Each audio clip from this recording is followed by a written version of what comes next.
بھائیوں اصل عید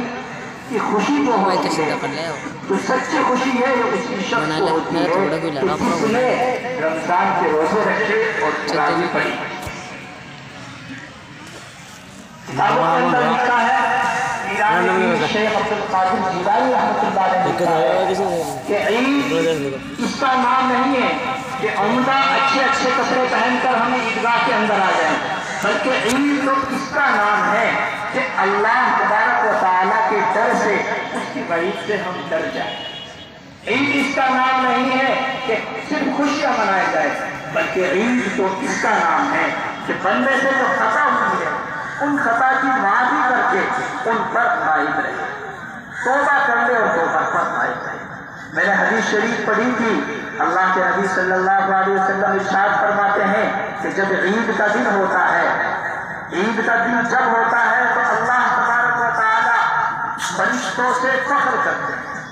فرشتوں کے پاس فخر فرماتے ہیں، اس چیز کا فخر فرماتے ہیں، اس چیز کا رشک فرماتے ہیں۔ اللہ تبارک و تعالی نے جب اس دنیا کو بنایا،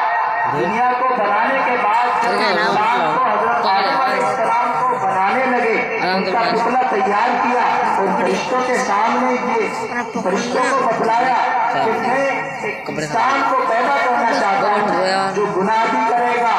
جو کھائے گا بھی پیے گا بھی تمہاری طرح نہیں ہوگا، بلکہ تمہارے سے الگ ہوگا، اس کے اندر خواہش بھی ہوگی، نفسیات بھی ہوگی، کھائے گا پیے گا، گناہ بھی کرنے کا مادہ ہوگا، عبادت کرنے کا مادہ بھی ہوگا۔ تو فرشتوں نے کہا تھا اے اللہ آپ کو ایسی مخلوق پیدا کرنے کی ضرورت کیا ہے، آپ کی عبادت کے لیے تو ہم کافی ہیں، وہ تو گناہ کرے گی، آپ کے حکم کی نافرمانی کرے گی۔ تو میرے بھائیوں آج جب عید کا دن ہوتا ہے تو اللہ تبارک و تعالیٰ فخر فرماتے ہیں کہ دیکھ لو میرا وہ بندہ جس کے اندر ضرورت زندگی کا مادہ بھی ہے، جس کے اندر نفس بھی ہے، جس کے اندر یہ خواہش بھی ہے کہ یہ کام کر لے، لیکن اس نے صرف میرے ڈر سے ساری خواہشات کو دبا کر میرا حکم جیسا ہوا، روزہ کرنے کا حکم ہوا تو اس نے